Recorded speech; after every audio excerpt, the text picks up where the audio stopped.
What is going on, everybody? We're here. We're live. The third straight night that I'm live on this godforsaken channel, Ryan Kinel, RK Outpost. Here we are.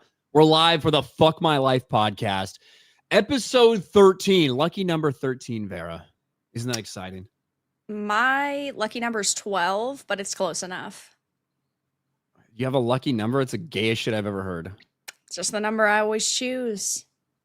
Hasn't misled me yet. For what? When do you choose 12? Whenever there's, I don't know, a 1 to 20, 10 to 20, 1 to 100, doesn't matter. Always assume 12. Okay, 12 it is. A dozen, just straight out a dozen. We're at a baker's dozen for the Fuck My Life podcast. It's still going strong. Neither of us have died yet. God, somehow. Something bad's gotta happen one of these times. Things are going pretty good for me. I don't know. You're too happy. See, you can't help but bring that up. No. You said, hold on, you said something bad has to happen. I said things are going pretty well. And guess what happened again this weekend? Very dark. What happened, Ryan? I mean, what the fuck do you think happened? Chicago Bears once again snatching victory from the jaws of defeat. Come on. Chicago Bears, bear down, baby. Let's fucking go. Your Patriots, you're not even a fan. You don't give a fuck. But no, how are they doing? Last 8 weeks, okay? Last 8 weeks, Patriots are 8-0. Bears are 8 or 7-1. Whew. That's pretty fucking good. That's pretty good. My team's winning. And I just want to say for the record, I am the reason that they won. You know, I told this story before. I pulled the whole, I was laying down on the couch. I was sitting there on the fucking couch and they started losing and I had to change things up. I went and I stood in my spot. Now I can't stand there all game, but I went and stood in my spot for clutch time, for crunch time. And as soon as I did, great things happened. So wait, you're saying me having a lucky number is gay, but you stand in one specific spot when times get tough and you think it brings you luck and that's not gay? Well, hold on. It doesn't bring me luck, obviously. It helps. Well, it does ultimately bring you luck because it brings the team luck. And if the team loses, your life sucks. So therefore, it is bringing you luck. It helps the team, Vera. And this is proven. This is not some, oh, I feel lucky number. It's actually, it is effective. It is actually, it's scientifically proven. Okay. It is. I've ran many hypotheses, or I've had many hypotheses and ran many experiments, and it has been determined that this helps the fucking team. Okay. Not superstitious, just a little stitious, okay? And I even like, it's so dumb. It's a sports thing, because I do agree, like fucking your sign and lucky numbers. I think all that stuff is bullshit, right? But not gonna lie, I had to do this because it worked all these other times. I stand to the left of my couch while watching my TV that's mounted on the wall, and I like put one leg up. I put like one leg up on the arm of the couch. It's because starting to sound a little sus. That's how I was when it fucking happened the first time 6 weeks ago or whatever. That's how I was sitting. I was like freaking out. I had my fucking leg up, like staring intently at the television. You just happened to remember that one specific pose and said, you know what? This is the good luck pose. Yeah, is that weird? Yeah. It's maybe a little bit weird. Oh, you must not have had very much good luck in your life. Maybe that's why it's never imprinted on your memory. It did for me. It imprinted on my memory. Okay. Okay. All right. Football ritual. Roto Noter says, Vera, please change the subject. I know. I wish it was that easy. This is a 2-hour fucking stream, motherfuckers. We got time. It is. We got time. What about crystals? You believe in crystals and shit? No, I don't believe in all that stuff. I just picked a random number one day and was like, yep, that's good enough for me. Lucky number. Fair enough. Crystals and fucking astrology. The signs, guys. I'm a moon rising. I'm a Pisces. That shit's gay. Well, I'm that's a Scorpio. So stupid. I'm a Scorpio too. But well, there you go. So we're both Scorpios. Yeah. Like the thing is, it's with any of that shit, astrology, like. Of the list of 10 things that are like, this is what a person born under this is like. You can, of course, identify with a couple of them. And then there's a couple that's like, oh, that's not me or whatever. Well, right. It's like pick and choose. Yeah, so everyone gets convinced by those things. That's totally me. Yeah. And it's like, well, I'm it that depends guy. if you're born early in the Scorpio month or late. Right. It's so dumb. I Fuck hate off. that. But how have you been, Vera? Good. I mean, been playing Arc Raiders and Arc Raiders and Arc Raiders. I mean, in 2 weeks, I've put like 60, 70 hours into the game already. Been playing Where Winds Meet. That's been fun. Reading books, all that stuff. What kind of books? Well, right now I'm going through George Orwell's A Collection of Essays. Yeah.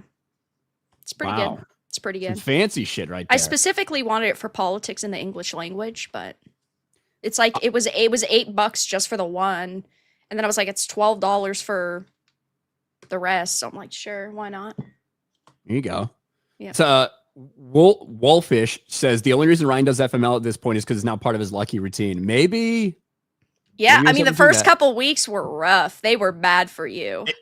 We literally because I generally have I have the worst luck known to man. If something can go wrong for me, it does go wrong for me. And I told you that. I was like, your team's losing. Your team's gonna lose. I think I said that the first week, and you're like, nah, you're just making that shit up. But and now we witnessed them give up a lead. Around. We witnessed them give up a lead. It was on the Fuck My Life podcast, game 1 of the season for my Bears. I was so fucking hyped, so excited, and a devastating loss. Yeah. But we've turned things around.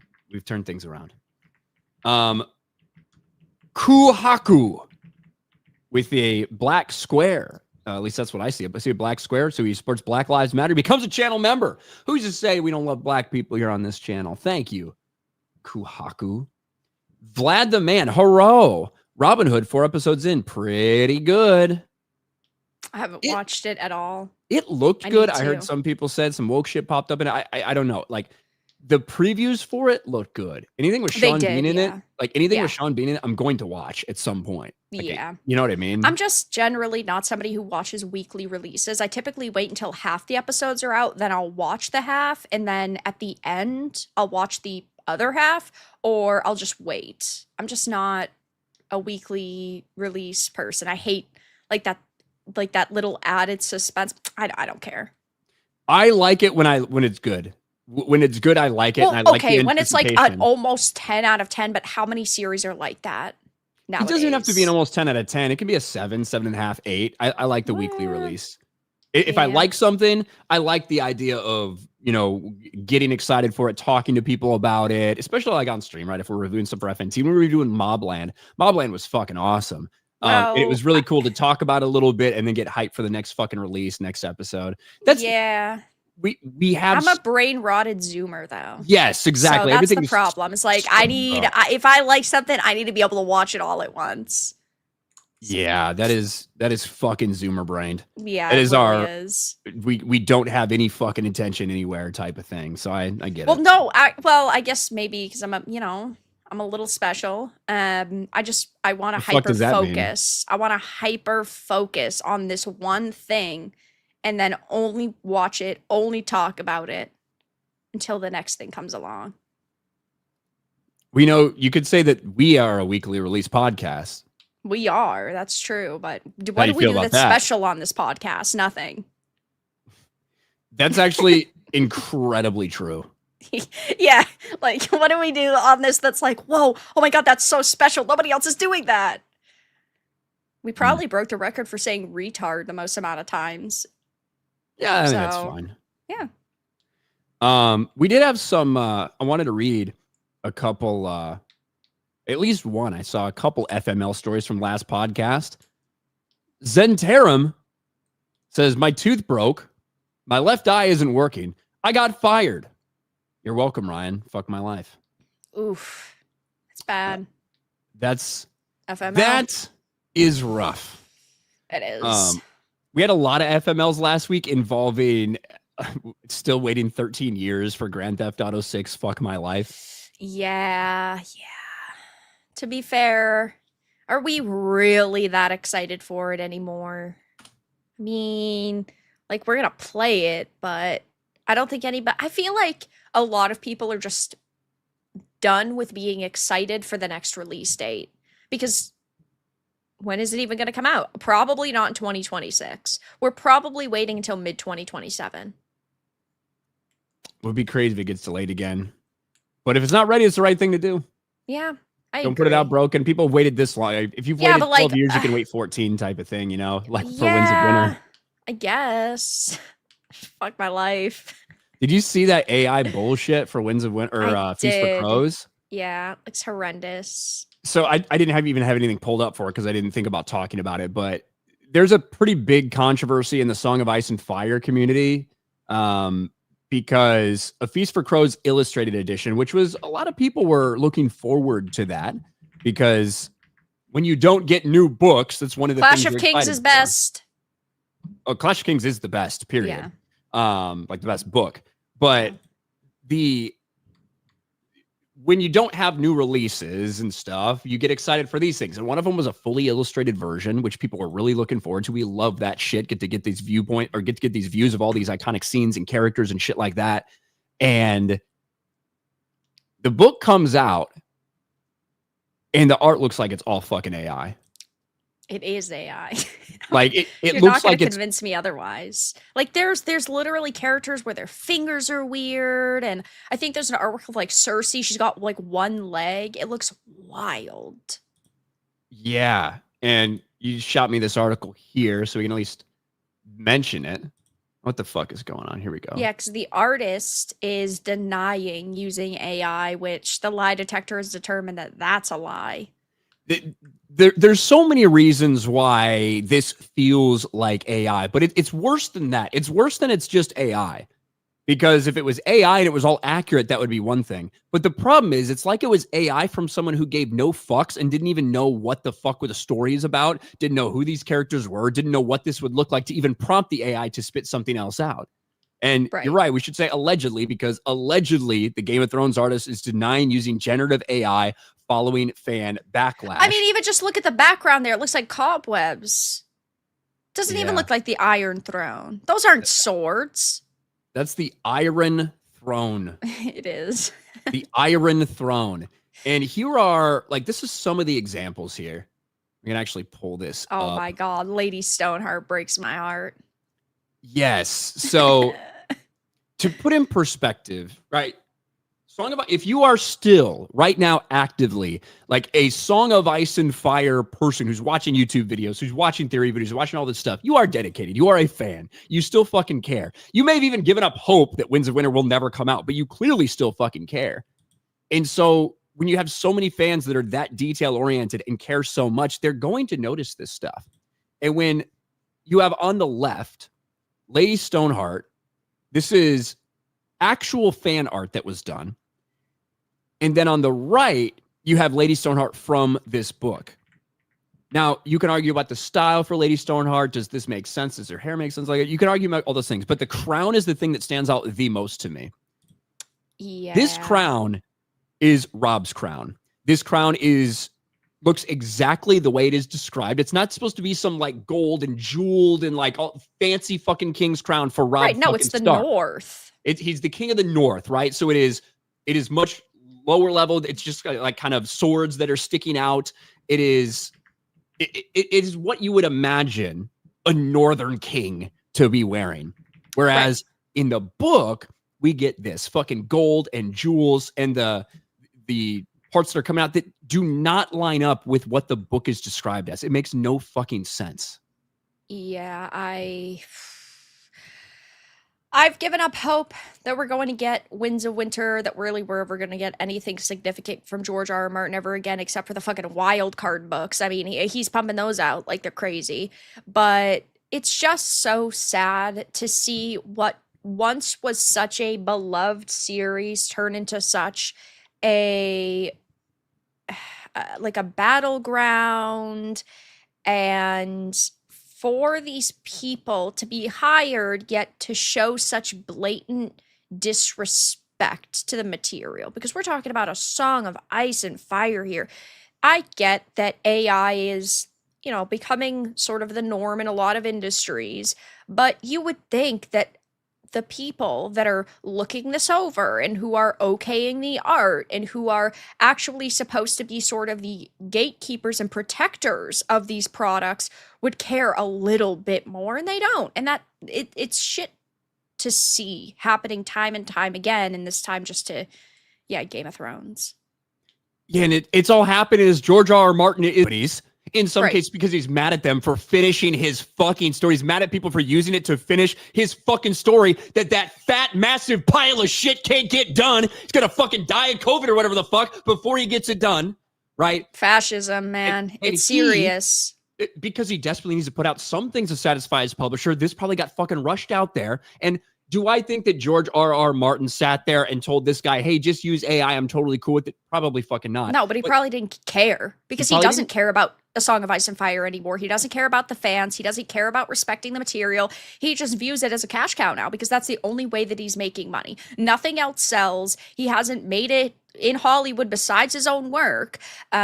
He's putting out these other books, like I mentioned, Wild Cards. Nobody reads those. Nobody cares about those. He can only put out so many special editions. And so he's like, yeah, just, I don't know, release it. It's good enough because he just doesn't care. And isn't this supposed to be Victorian Greyjoy? Yes, it is supposed to be. Famously, Victorian Greyjoy, who dual wields swords. Everyone knows he dual wields swords. And that's what I mean. Not only is it AI, or appears to be AI, despite George R. R. Martin's reps denying it, despite the artists denying it, even though internally a lot of people are leaking shit that it was. Let's still just say allegedly and looks to be AI. Even if that was the case, there are some people that could probably create some really cool shit and accurate looking shit, but it's not even that. It's inaccurate. Right. It's so infuriating, dude. The artist's name is Grog. I don't disagree. I don't disagree, Anima. And every time we see, seriously, for some reason, she's dressed in blue. Why is she dressed in blue? I don't know. And this is what people are paying. This is Tywin. This Tywin He looks Lannister. like Busy. He looks like Busy T. This is Tywin Lannister. Famously, hair. Not long hair, fucking bald. Also, does not wear a crown. It's even like mentioned, I think, in this scene, how he never needed a crown, but to have the respect of all these people. Jamie has long hair and no beard at a time where he should have beard and short hair. Everything is fucking wrong with this. Yeah. So even if you're using AI, you could at least know what the fuck you're doing. Yup. So dumb. But no, we promise we didn't use AI. Surely, guys, they didn't use AI. Yeah, so like George R. R. Martin's blog, artist and longtime collaborator Martin's Ray Golden denies that AI was used to create these images. She goes on to say, now she a little bit of lawyer speak in there, said they would never knowingly platform AI art like this, and they believe the artist when he says he created these pieces himself. Okay, fuck off. No one buys it. Yeah, nobody buys it at all whatsoever. Nobody's going to trust them anymore. And yeah, I mean, like you pointed out, when George R. R. Martin is going after AI and all of these different companies, you would think that their priority would be making sure their artists are not using AI. That just sounds like a very risky move. That's for sure. No lies detected. See, chat, look, here's the thing. I might be in a better mood lately than I have been usually. These still fucking piss me off, all right? Just for the record. See a lot of you motherfuckers saying that it doesn't happen. Brain Rot Fest. Ryan, Jeremy must have watched daily when I said you have more views than G&G. On his streams today, he said G&G views are down, and he's going to start doing 2 solo streams a week plus videos. You got him panicking. He needs to catch up. I didn't even know that until you told me, Brain Rot. Apparently, let me think if I can't remember the numbers. I think he said that I have 260 million views all time, and Geeks and Gamers has 243 million views all time. Something like that. Which one, I guess that's dog shit on me, because even though I have more views, fewer subscribers. So more people watch my videos and decided, nah, I'm fucking good. Yeah, I don't want to have to listen to this guy every day. I don't want to see him in my feed all the time. Exactly. So there's that to consider. There is that to consider. But thank you, Brain Rot. 2 Penny Puppet. Happy birthday, Vera. Thank you. Thank you. What the fuck? It was just my birthday. but I'm very grateful. Thank you for only wishing me a happy birthday. I'm so happy you remembered. Thanks to Penny Puppet. Yeah, it was my birthday on Saturday, and thanks you. I got fucking drunk. I don't know if you caught any of that. Yeah, you were in the chat for a second, I think. I stopped by like at the beginning, but Yeah. I was streaming, so Well, that's fair enough. At the end, I was pretty fucked up. Yeah. Pretty fucked up, but that's all right. David Smart becomes a channel member. Thank you, David Smart. Riker's beard. The Game of Thrones art looks like the art for a new Diablo game, so it looks like AI garbage. Yeah, that's true. Old Diablo versus a new Diablo. Whew. It's a very big difference. It's like Dungeons and Dragons. You look at, you know, the good old days of Dungeons and Dragons compared to like fucking 5e. I mean, it's abysmal. I mean, we talked Sad. about that on this stream, right? We did, yeah. Yeah, and you don't know anything about Dungeons and Dragons, so. I don't? No, you don't. Not particularly. No, I was asking you what the penis-shaped people were called and stuff. Yeah, I was yeah, asking yeah, compelling questions. You- I don't need you to know a were. lot about it to know that a lot of that shit looked gay that we saw. Yeah, yeah, but Dungeons and Dragons is like ultra gay. I have played like 2 legitimate campaigns for D&D. Mm. I have my own dice somewhere. Nice. They exist. I've dabbled. NTR Uncle, eat shit. Gotards, LMAO. George R. R. Martin, probably. Every day, he looks in the mirror and says, "I have the worst fucking fan base." And he chuckles to himself because he knows he's never going to get it done and everyone's just going to be mad at him. He does. Goat yay, or Game of the Year yay. I don't know, for 5.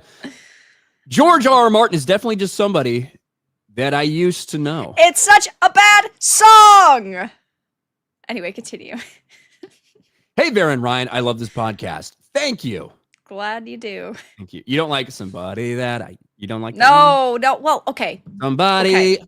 Okay, the problem is that I heard it over and over and over and over and over. Maybe if like my memory was wiped and I heard it once, I'd be like, oh, okay, that's not too bad. But the problem is that when you hear something 8,000 times in a row, you end up hating it.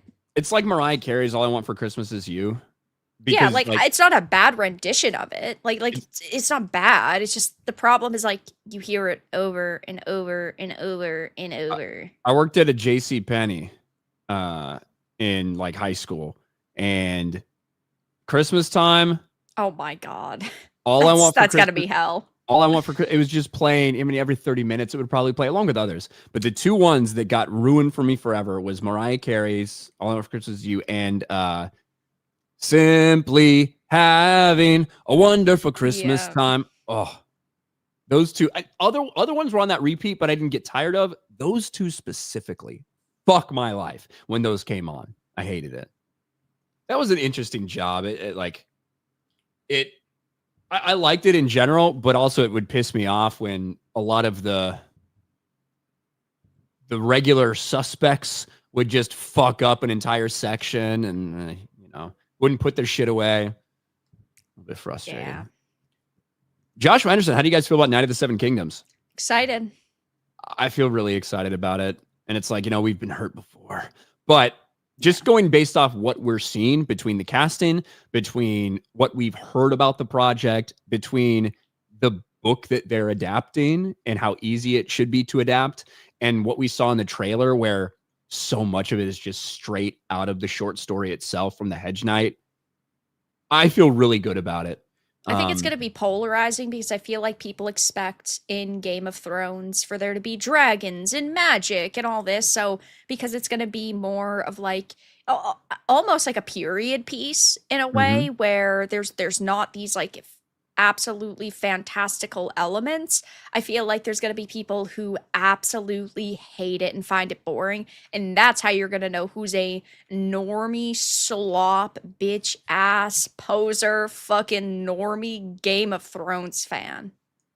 Yeah, and to be fair, there's a lot of that. And I mean, Game of Thrones fucking cracked through this like your normal potential viewing audience to get a bunch of normies. And yeah, Night of the Seven Kingdoms is such a focused story. You don't have 7 viewpoints, and you're not traveling all over fucking Westeros each episode to see about the political machinations. It's a story about one dude who just kind of wants to be a good guy and is kind of dumb, and kind of stumbles into problems. 7 pages. Yeah, he wants to be a good dude and finds himself in a bit of trouble, has to fucking overcome and prove himself and all that shit. Now, surrounding that, you have small, tiny introductions of the general political landscape of the time, but it's all focused at this tournament. You know, you have mentions about the Targaryens. You have mentions of, you might see a couple Targaryens and get to know a little bit about them and where the Targaryens are at this point in time after the death of dragons and things like this. But it's not, that's not the point of the show. Right. And it should be very easy to adapt. The problem is, I think this is going to be awesome. I think this season is going to be awesome. The problem is, what do you do after? Because just like A Song of Ice and Fire, this is not a completed series. There have only been 3 Dunk and Egg stories written. And George says he has 10 more that he wants to do. Yeah. But I do believe we'll get 3 really good seasons if they do it like this. Yeah, I agree. I feel like they should just stop doing the seasons when they run out of source material, and that's it. But we know that's not how Hollywood goes.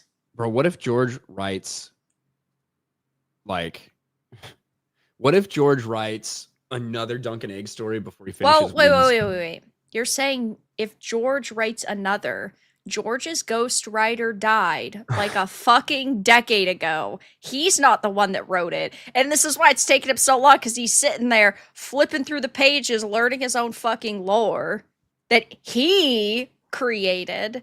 And so, I mean, maybe he can manage Night of the Seven Kingdoms. Maybe he can manage Dunk and Egg. He definitely can't manage the main series, though. God. Actually, it would be interesting is what if we get 3 seasons of Dunk and Egg and then 20 years in the future. So like 3 seasons come out and it's like 2027, 2028. And then in 2048, we get the final season so we can see what actually fucking happened. Well, you're saying when we get the final season, you'll be dead by then. I'll get the final season. I think I've changed on that, Vera. I think I'm living. A lot of people, including myself, thought I wouldn't make it past 50. No. But if I get to know what happened there, if I get to know what happened at Summer Hall, I can hold out. Because we all need to know what happened at Summer Hall. Yeah. I mean, did Dunk's big foot finally come in handy? Right? Did that big foot come in handy? That's the question. So stupid. Why? Why is it stupid? Why is that stupid? I don't think we're ever gonna get anything else significant from George. I think he's done. I mean, you're not wrong. Yeah. Probably is. Wooties! It's my birthday too today. Happy birthday to you both. Well, happy birthday, Happy birthday. Woodles. Congratulations. Another year older. I'm 37 now, Vera. Yeah. I know. Sounds old, but I feel okay, I'm 27. Sounds young. Yeah. Ned Stealer. So, Ryan, what's the bet? I would not bet on Aaron, but I will bet on Mason this week. What do you think? Name the bet, I will respond. What are you going to do for me, or what am I going to do for you? I don't even know what we would bet about. Let's just say bragging rights. You can shit all over me if they fucking lose. And I'll shit all over you if the Bears win. How about that? Haywood, the illegal alien, defending regards on my Instagram. Fuck my life. You got an illegal alien defending retards on your Instagram. Why do you use Instagram? That's the first question I have. Well, I like Instagram, bro. Do you? I do. I am not going to lie. Instagram Reels, one of the most racist places on earth. Is it? It Maybe fucking I is. need to. Maybe I need to actually do a little more homework. It all depends. My algorithm might be different than other people's. My algorithm, I see a lot of racist shit. It's almost like it Send me shows your me what I fucking want algorithm passcode. let me It- let me. Hey, show me the hacks. How'd you get it that way? I think Maybe I don't think spend enough time on there. Like I barely use it. I think that Instagram has a very good fucking algorithm, which is scary, right? All right, everybody. Next week for FML, you're sending us your most racist, crazy Instagram reels. Thank you. No, I see shit that I wouldn't want to show on my channel on YouTube. Legitimately. Wild. Like the amount of black jokes, the amount of like Jew jokes, like it's all over, and it's funny, right? It's fucking humor. It is funny, but it's all over the place. It's hilarious. So, don't sleep on Instagram. You see some funny shit on there. Okay. Every fifth reel for me is just like Kanye's dum dum dum. Like you hear that song, you know exactly what type of fucking reel it's gonna be. Yeah. Where the fuck was I?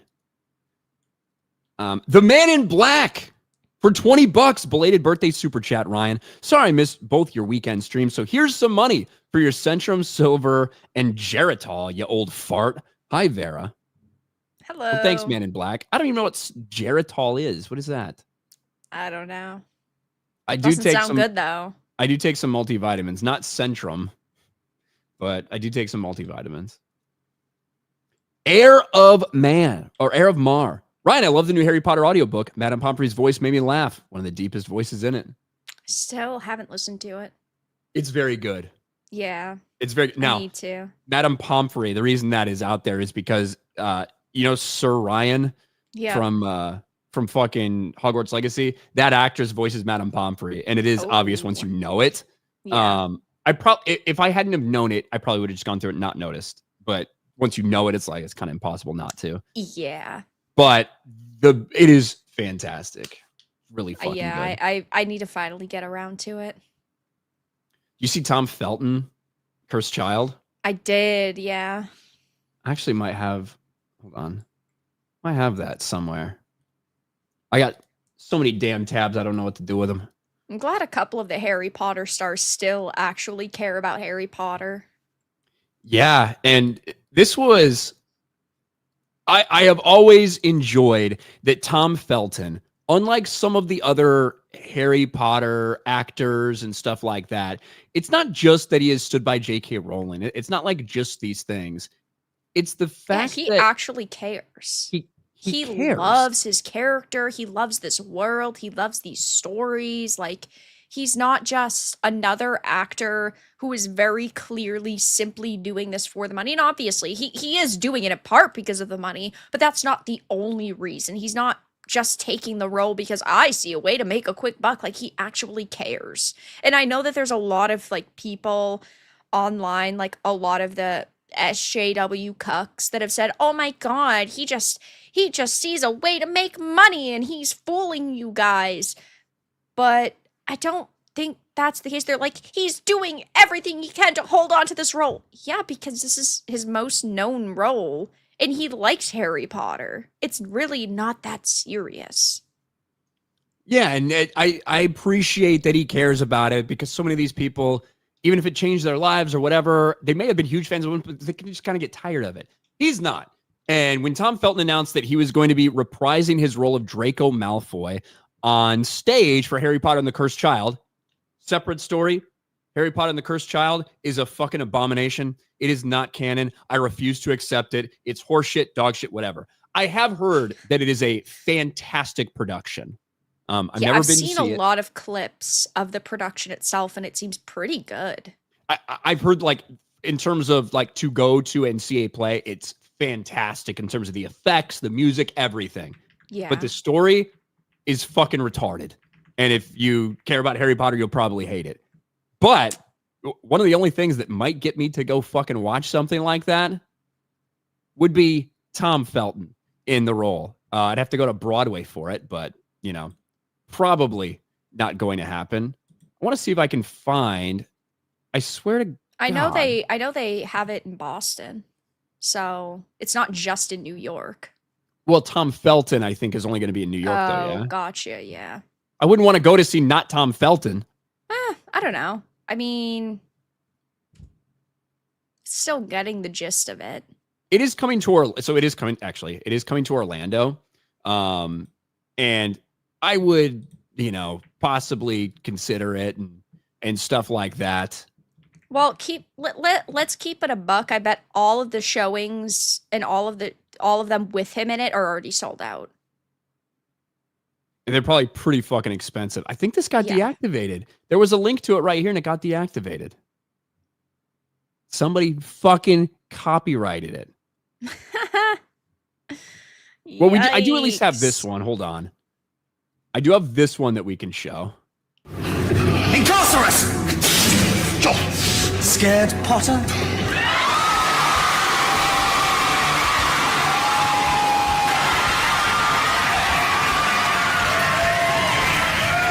You wish.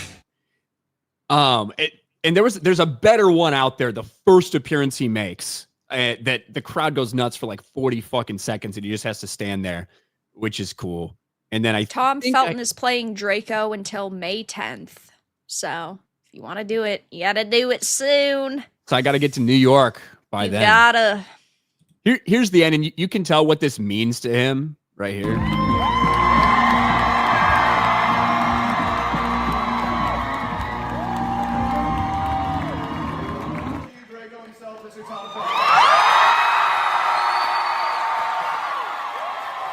He's fucking crying. Yeah.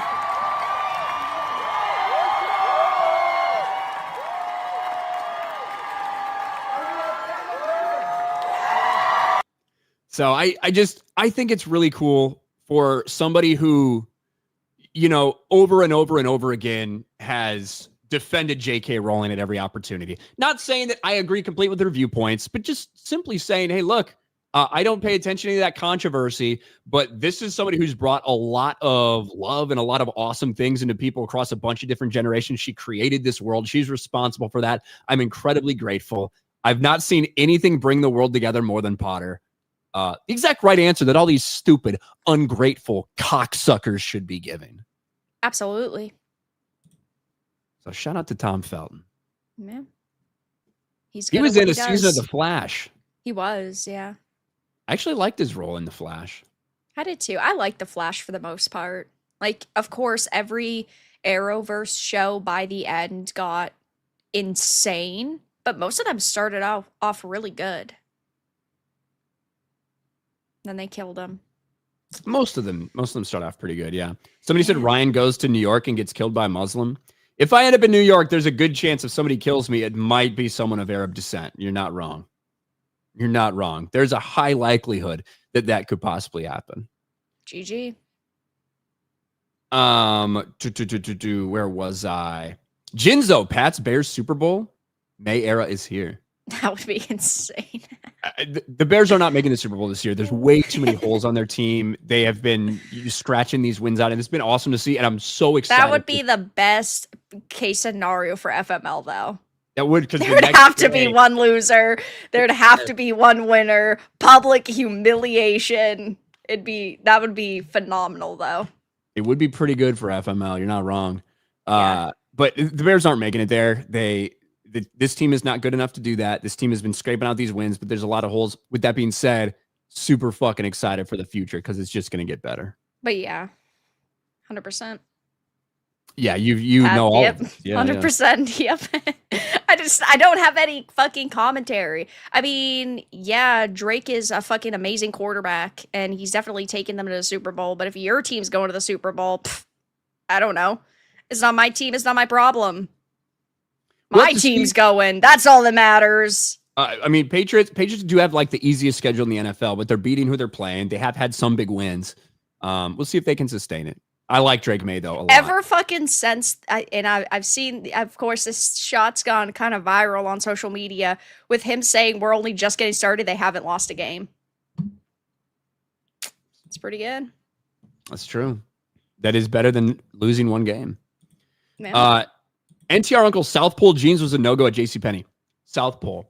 The South Pole section of JCPenney, when I was working there, was the worst one because it was the ghetto black shit, right? The ghetto black shit there. And so these fucking families would come in and just absolutely wreck it. No regard for human life, no regard for anything. It would be a mess. The South Pole, like the South Pole jeans and the South Pole shirts in the men's section was the worst fucking place to clean up in the entire store. Hated it. I was very fatigued of the South Pole jeans section. Hollywood guy, Call of Duty 8 confirmed, yes or no? You mean Black Ops 8? I mean, there's always going to be a new Call of Duty. Call of Duty after Call. Oh, by the way, for Cursed Child, $200 each. Damn. For ticket price. Yep. $200, huh? Yep. 200 each. That is a lot. I mean, they go up to 529 each. So I guess it depends on what seat you want. 200 is like basic, worst in the place. Yeah, it's like Tom Felton is bringing the people in. And like I said, it's a popular stage play. It just, if you care about Harry Potter and you know that story, you know that the story is really fucking dumb. Whether it's the way that time turners work because they don't actually work like that. Whether it's this degradation of Cedric Diggory's reputation at the heart of so much of what's going on, whether it's the idea that Voldemort had offspring, that Voldemort fucked Bellatrix, and that Bellatrix was pregnant with the baby at some point during Deathly Hallows, had the baby at some point during the Deathly Hallows, and still appeared at the end for the fight, even though she never appeared to be pregnant. It doesn't make any sense, and Voldemort doesn't fuck. Okay, Voldemort doesn't fuck. That is a rule, because like Voldemort has no fucking desire for anyone, no care for anyone in the world other than himself. It should be a key rule. Voldemort don't fuck. Like, bottom line. Every single time Harry Potter's brought up, that point is made. You're not wrong. Well, it's only when Cursed Child's brought up, not when Harry Voldemort's Potter's an incel. It's just that simple. Yeah. Well, no, I don't think he's an incel. I think he's just a cell. An incel would imply that, right, if you're involuntarily celibate, that would imply that you want to fuck, but you cannot. Voldemort does not want to fuck, and he doesn't. True. We should clear that up. A vol cell, thank you, whatever the fuck that is. There you go. But speaking of Call of Duty 8, I suppose we could talk about Call of Duty Black Ops 7. And Vera, this shouldn't really come as a surprise after what we saw. Yes! I'm so fucking happy! I'm so happy Call of Duty's finally getting fucking wrecked! These games suck! Call of Duty is fucking retarded now! The zombies is bad. You got these little twiddly dink fucking maps. The only gun you want to use is the ray gun because they haven't innovated since fucking 2000 and goddamn 8. We're talking about just the worst type of new zombies.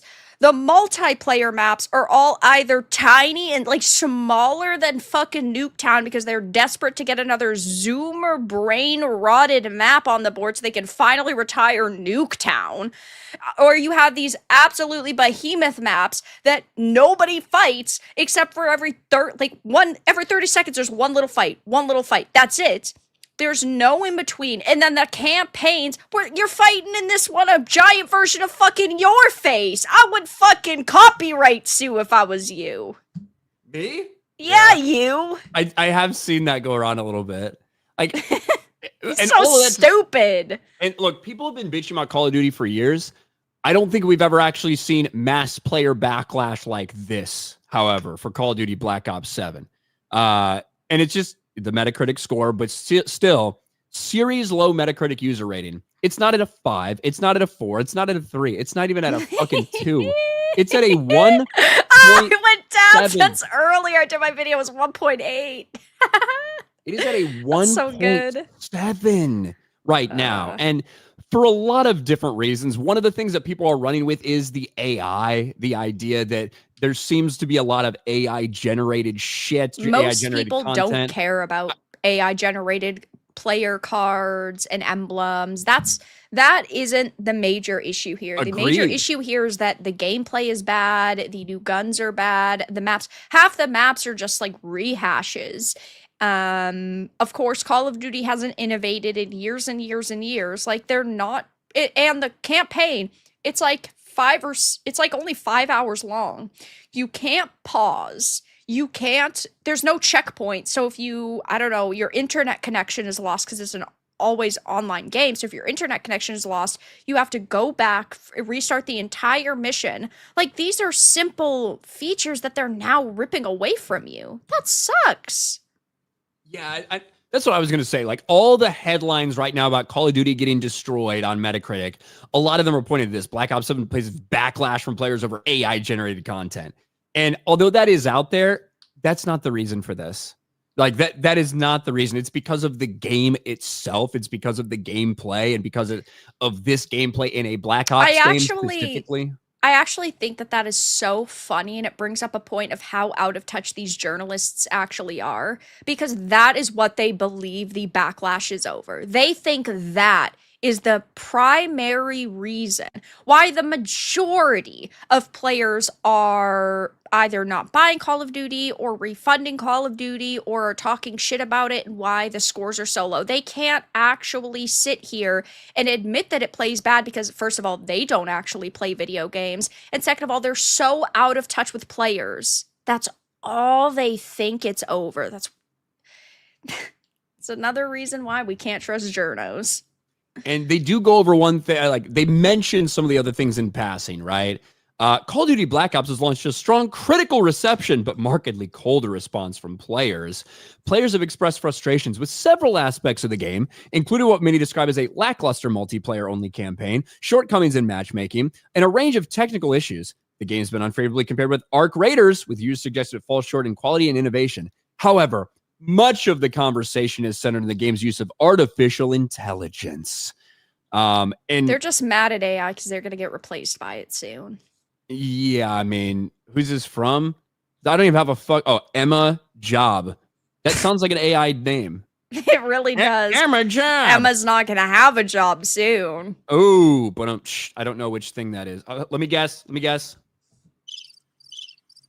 What was that? What the fuck is that? What was it? It sounds like radioactive crickets. Oh, well. Let me try this one. That's not it either. That's not it either. That was it. There you go. Wow. So say that again. Say it again. It's over. It's over. No, say Emma's going to be out of a job. Say it. Emma's going to be out of a job soon. There you nice go. one, Vera. Wow. Well timed. Stunning and brave of me, I know. I love wait. Scroll back down slightly. Look at the top. Look at the top. We are the future. No, you're not, bitch. Yeah. Hey, at least they can make us laugh still, right? That's true. I mean, I'm laughing. Mixed reception on Steam. Only 42% of users review the game positively. When reviews are filtered for English language comments, the overall ratings drop further to mostly negative, suggesting stronger dissatisfaction among English-speaking players. There you go. Only the English ones, though.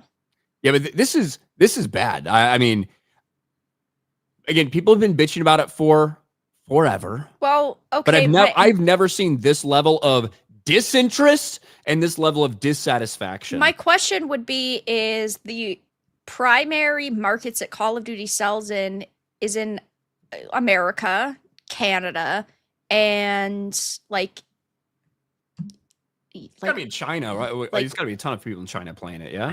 I don't know. Like, I've never heard of Call of Duty. Wait, they can't. I don't think Call of Duty releases in China because of the blood and the violence. They have, because, you know, they can't have blood, they can't have guns, they can't. So, like, Call of Duty, the major markets are, like, Canada, America, Europe, like the UK, Australia. Besides that, like, Call of Duty doesn't release in China. Does Call of Duty several Call of Duty games have been released in China. I don't think the new ones do. Maybe not. Maybe not the new one, I guess. Yeah, I mean, maybe. But I was pretty sure that like either they get them late because they alter them or they don't get them. There was like Either way, at one point in time, there was like a specific like Call of Duty made for China that like the mobile version, they completely remade it Yeah. for China. They got rid of all the guns. And they changed the blood colors because China has very strict rules with the way that content can look. But I don't know. Here is this one. It didn't say so much. It says, in contrast, users in China appear to be responding more favorably. Okay. So yeah, because there's less censorship. There's less censorship because they're fighting giant fucking flowers. So of course they're happy. God. Either way, Call of Duty's trash. Everybody should hate it. Awful, terrible, bad. Bad. Yeah. It's you bad. Played you should feel bad. You played the open beta, yeah? I did play the open beta. I didn't download it off Game Pass for full release. I didn't buy it. There's no way in hell I'm gonna be putting money into it. I'm playing Arc Raiders right now, but the open beta was bad. I mean, I think I got to around like 40 in zombies. I was so bored out of my mind. I just let myself die. The multiplayer was bad. The maps were bad. It just, I don't know. I'm somebody who typically every year plays a little bit of COD, even if I don't buy it. But this year, no. I'd rather play Battlefield 6. That's good. Arc Raiders, I've put fucking 70 hours into it already. So there's that. Where Winds Meet just came out, which is fun. So, yeah. There you go. Over on the Rumble side, Jose Contreras for $1. Both of you, top 3 Star Wars video games you love and why? KOTOR 1, KOTOR 2. You got to say SWOTOR. You played that like a crazy fucking person. Yeah, SWOTOR. That's pretty easy. That's the trilogy. And if you don't want to think that SWOTOR, I was the number one North American healer 3 ranked PvP seasons in a row. That's fucking crazy. Yep. I barely ever played PvP.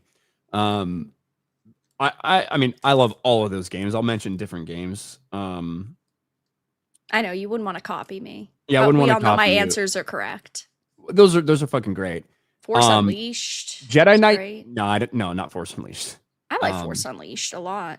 Force Unleashed is for normies. It's a solid game, but it is. But like we're talking about me getting to like number 5 on the list, number 6 on the list. Yes, like I'm not trying to shit on Force Unleashed, but there's no way I could ever say that's one of my favorite Star Wars games. Right.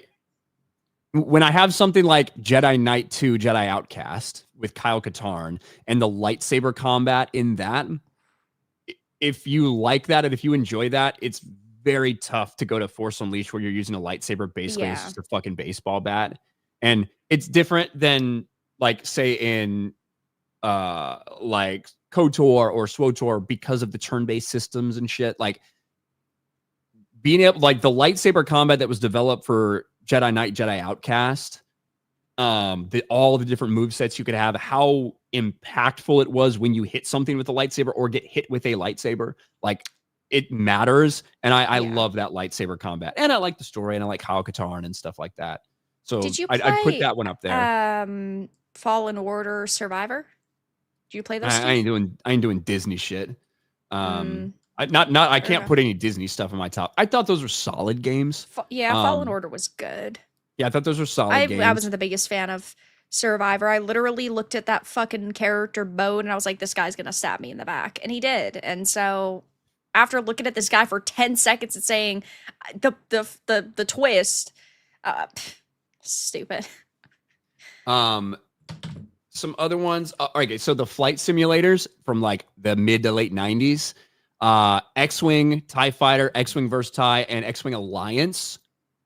I have some of my favorite memories of Star Wars games with those. Sitting there, fucking dog shit computer way back in the day, buying with the flight simulator joystick I made my mom buy for me so I could play these games and actually feel like I was dogfighting. Nerd. Loved them. Some other ones. All right. So Empire at War, everyone knows Empire at War, but Galactic Battlegrounds, which came out maybe right around Attack of the Clones, which is basically like a civilization with Star Wars reskin. I loved playing that game. I didn't play it.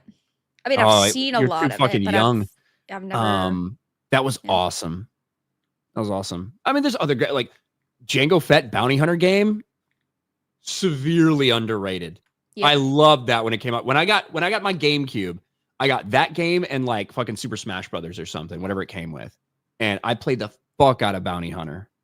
I do like Jedi Knight, Jedi Academy. Jedi Academy is so good. It's really good. There's so many lightsaber fights. I don't find the story quite as compelling, but you do get to interact with Luke and Kyle a lot. That's really fun. The train level's a fucking nightmare. When one force push can send you fucking flying. Yeah, I mean, there's some ones we can list off here. Some ones maybe you don't hear all the time. Yeah, but KOTOR 1 and 2 are the best. Those are some of the best Star Wars games ever made. Those are some of the best ones I've ever made, or that they've ever made. You've ever made. Damn, Ryan. Yeah. Congrats, you did a good job. Somebody says no Clone Wars for GameCube, Ryan. Rogue Squadron. I love the Rogue Squadron games. Rogue Squadron 64, Rogue Leader. They were good. I didn't play a lot of them, but they were fun. I fucking love them. Super Star Wars is one of the most frustrating games I've ever fucking played in my life. Super Star Wars is very difficult. I haven't played it as an adult. I was good. You know what? It's fine experience for me. It was hard, dude. I got so frustrated at that game. I should have got good, but I was just a kid, man. It's time to replay it. Maybe that will be your return to game streaming. Maybe it will be. All right, where the fuck was I? We got so that was a $1 super chat that sent us on a rabbit hole. Put it on course for 2. Vera, RTU ate his daughter's eyes. He's a fat freak. He deleted his million sub channel. He's bald. He's gay. Did. Stuffa, Dickers. Yeah, he did delete it. He actually deleted it. Oh yeah, he deleted his 1 million sub channel. Now he streams from another channel. I mean, I don't know how much it's got, but it's got to be 25K. He did delete his 1 million sub YouTube channel though. Yep. And then he was like, "Oh, I'm going to start fresh. I'm going to start over. It's not that serious." He got so desperate, I think a couple months ago, that he literally started uploading the same exact content that he previously did because he isn't getting views.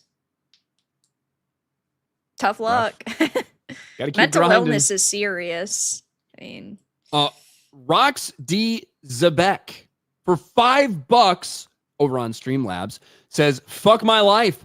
I'm a Vikings fan. Waited for 17 months to see JJ just for more disappointment. Glad we get to waste Jefferson's prime trying to figure out if he can play. Anyway, keep it up. You guys are my favorite podcasts each week. Skull."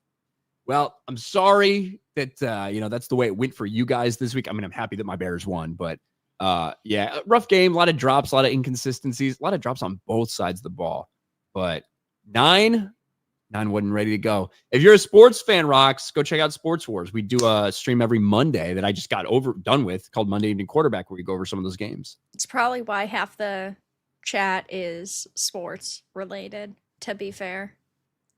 Maybe. The one thing about the chat though, and like I always have to keep this in perspective when I stream, is that, I mean, how many people do we have in the chat right now? 100 people, maybe? But we got 1,000 people Everybody, watching. If you're listening, stop being lazy. Stop being AFK. Do me a favor and put 69 or 420 in the chat and leave a like if you're enjoying, a dislike if you're not, and if it's a dislike, leave. Thank you. Yeah. I mean, I think one more person just came in just because you said that, Vera. Probably. Now we have 101 in the chat. I do think there's now 101 in the chat. Somebody just woke up on the other side of the world and popped into the chat, I think. Yeah. And so we got one more. But my point is, and you can kind of see people going now, I'm not saying that everyone should be like, oh, you're being lazy, you're not in the chat. What I'm saying is a lot of people, myself included, when I watch streams, I'm usually not in the chat. I'm just kind of chilling and hanging out. So maybe some of the active members of the chat that are all in the sports, but a lot of people watching might not fucking care. Edgy says, fuck you. I'm playing video games. Fuck you too, man. What are you playing? You can't even tell us? Lazy. Thanks, though. Lazy. Yeah. I mean, is what it is. All right. Where the fuck are we? I don't even know why I brought that up. Got distracted now. Enshrouded. Nice. Chupacabra. Oh, Instagram's so good. I don't have TikTok. Yeah, see, a lot of people are on my side when it comes to Instagram. I'm telling you, that Instagram algorithm, it can sense your thought patterns. It can sense your brain. And it fucking gives you shit that you want to see. Now, the I do problem think with TikTok is that it's so censored. You can't even say the word killed on there without having your account fucking permed.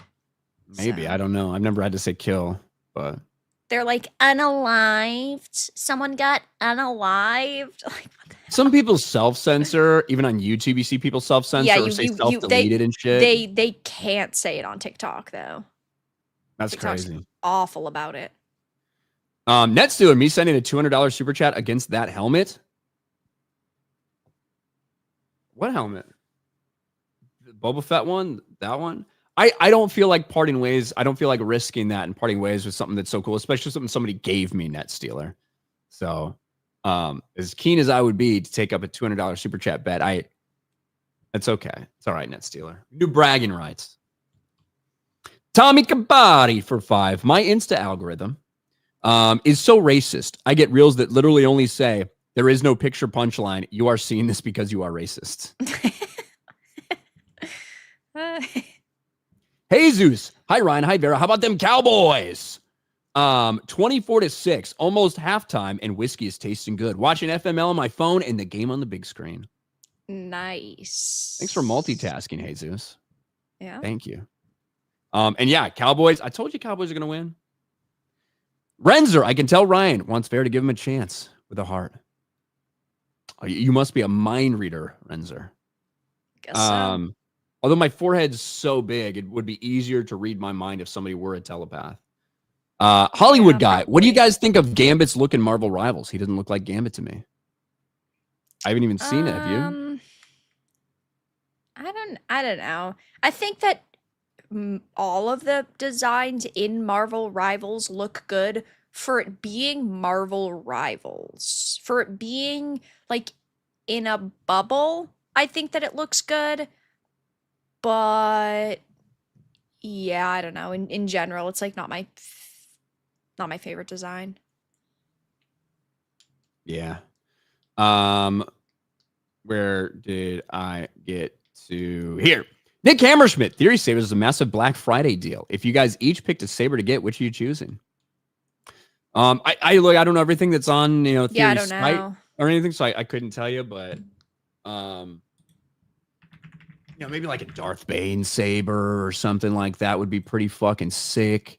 Corin Horn's lightsaber would be awesome. Jason Solo's lightsaber, stuff like that.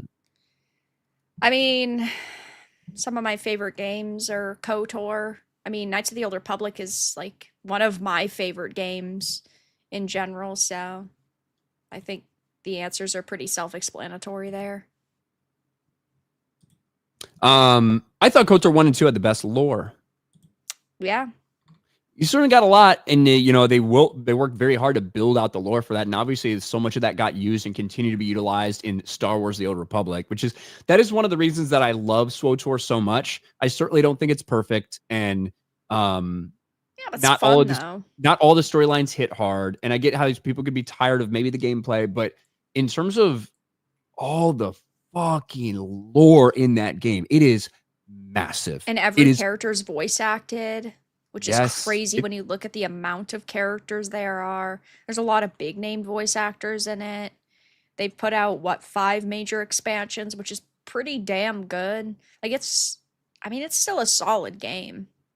But yeah, we got that instead of a true legitimate KOTOR 3.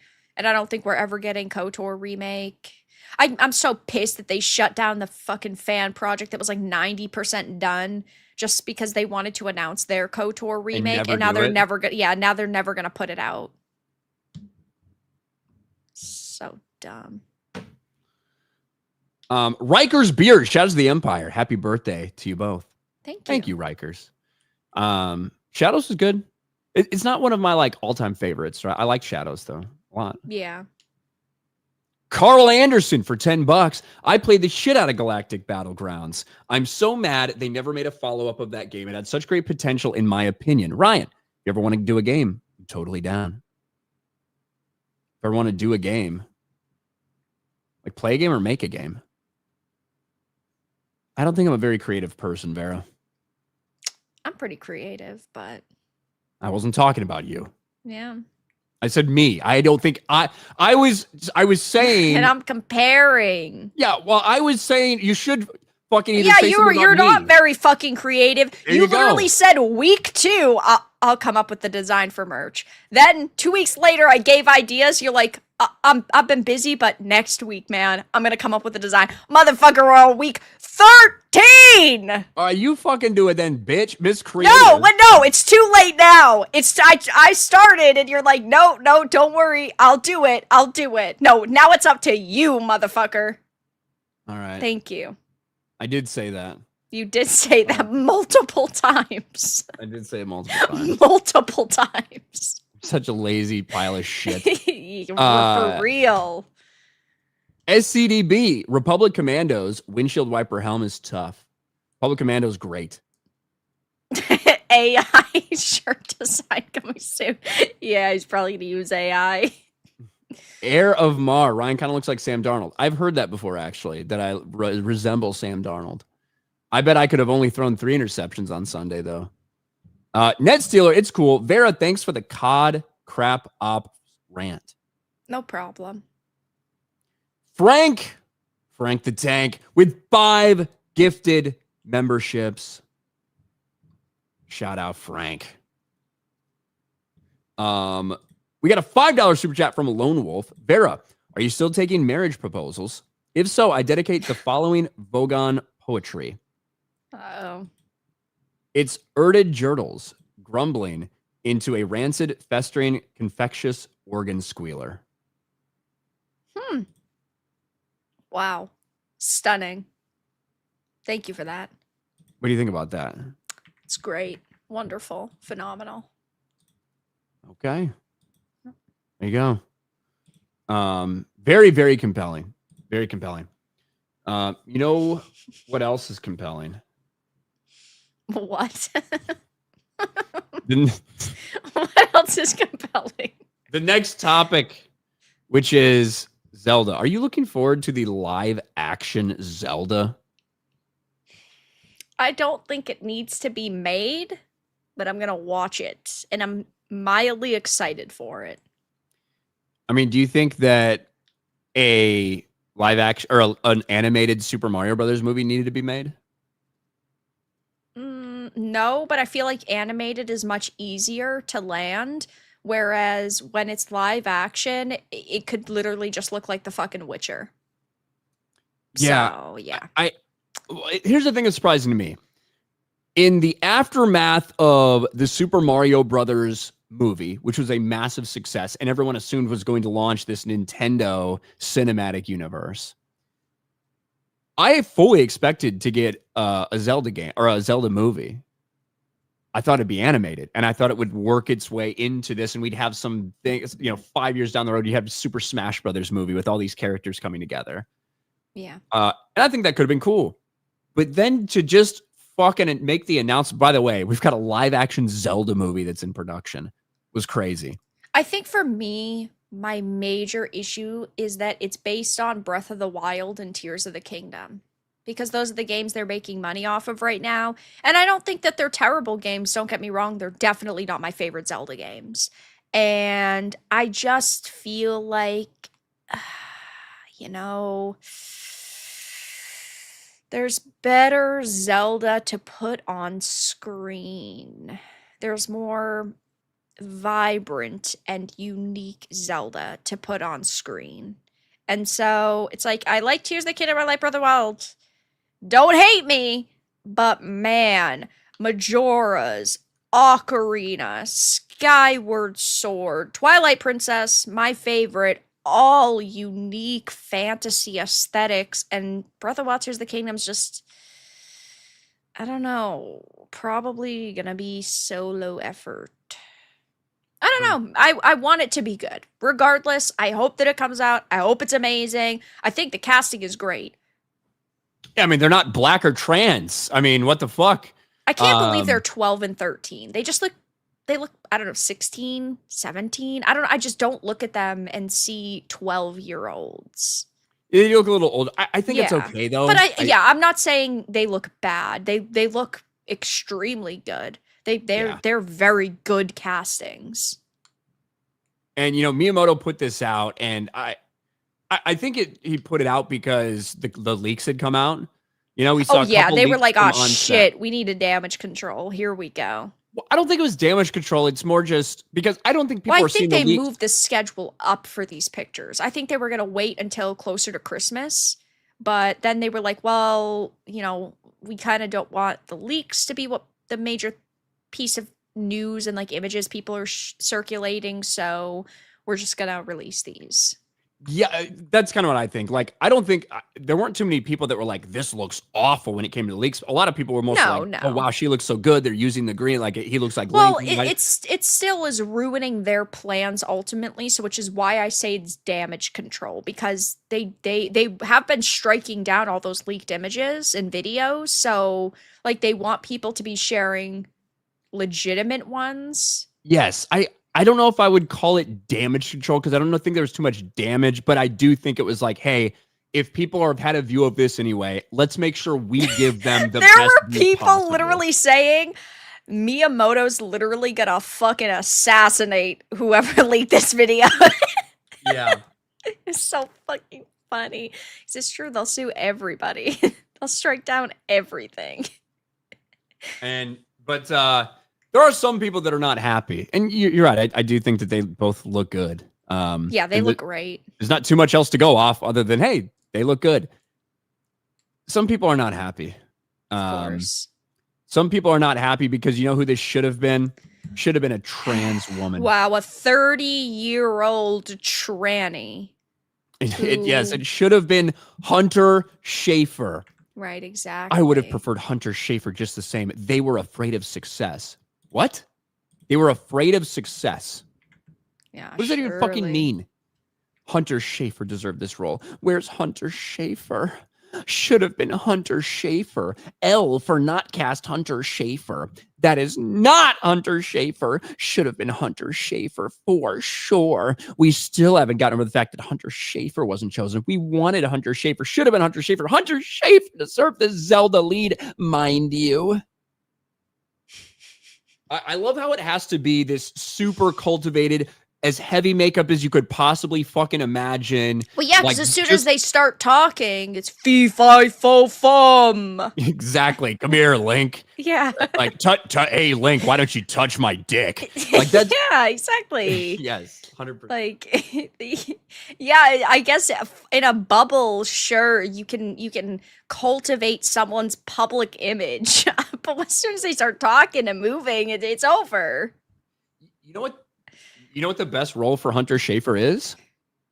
I don't know. What? It's in Euphoria, where he plays a transgender, like a male to female transgender. That is Hunter Schafer's role in Euphoria, and it's part of the plot. And it's like to pretend like there's no possible roles. Euphoria was a pretty big fucking hit, and Hunter Schafer was in Euphoria. Hunter Schafer played that role in Euphoria, and it was successful. So I don't understand why he has to be taking female roles away. Clearly, in this industry, there are people that are willing to tell those stories. So have those stories for Hunter Schafer to play, not pretending to be something you're not. I mean, pretend to be something you're not, but don't pretend to be something you're not. It's so fascinating to me to see kind of the shift in the perception of Hollywood when it comes to feminists, because feminists used to screech about females not getting enough roles, but yet the feminists are not sitting here screeching about men taking roles away from women. That is wild to me. Like, the one time feminists could actually maybe be listened to and taken seriously in a small bubble, and yet they fucking don't say anything. My God. Well, I mean, we almost had a man win Best Actress this year. Yeah. And if that man hadn't had tweets that popped up about hating fucking immigrants, yeah, then that man would likely have won Best Actress. Yeah, probably. Probably. That's fucking insufferable. But overall, I mean, I think it looks good. And I'm not the biggest Zelda guy. You know, I haven't played all of the games. I like that green character, Zelda. No. No, that is not me. I played Ocarina of Time. I played fucking Wind Waker. I played Breath of the Wild. When are you going to play a new game? Here. FML episode of video games. When? When GTA comes out. No, not then. Why? When, Ryan? When? What's a donation goal gotta be? You gotta give us something to work with. It seems so crazy because I shouldn't have to set a donation goal for me to play video games. So then get off your ass and fucking play it. Look, I know. Play something, brother. It ain't that fucking hard. Pick a fucking game, bruh. Bro, that's such a terrible accent. But I need to. I'm fucking busy with real life shit. Bro, you know what I mean? you got 2 hours for FML. FML Monday nights. Fuck my life. FML Monday nights. We already have 2 hours set aside. Oh, so you're saying instead of doing this stream, yeah, just one. Yeah. Okay. Just, you know, picking a random day, being like, oh, maybe we set 3 hours aside instead of 2 or something, or we do 2 hours, or we do 1 hour of talk and 1 hour of videos. I don't fucking know. We could do video games. We could both stream on our channels and the perspectives. That's we a could good be on idea, voice actually. chat. Yeah, we'll just do 2 hours or 3 or whatever you want to do. And then we each are streaming to our channels. People could see our multiple POVs. Maybe we could play an hour of one game, an hour of another or something. It ain't that tough, brother. We already got the 2 hours aside. All right, brother. All right. We'll do it. I'm not ready to commit and when? to a yeah, see? Okay, yeah, see? He's like, we'll do it. When? Never. Guys, we'll get that stream after he comes up with merch. Yeah. It's been 13 weeks, chat. I got a lot on my plate, motherfuckers, okay? A lot on your plate. We're here every week at the same time. What do you mean? You bring up a good point. Where the fuck am I? Ryan, check. Redbird. Cardinal.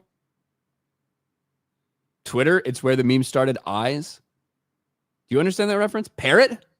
What is that thing? I don't know. I have bird blindness. Yeah. Like the guy in Peacemaker. Rahure. Got to check out the teaser of Varanus. It's epic. Varanus. White burrito. Here's $2. Take a shot. Happy birthday.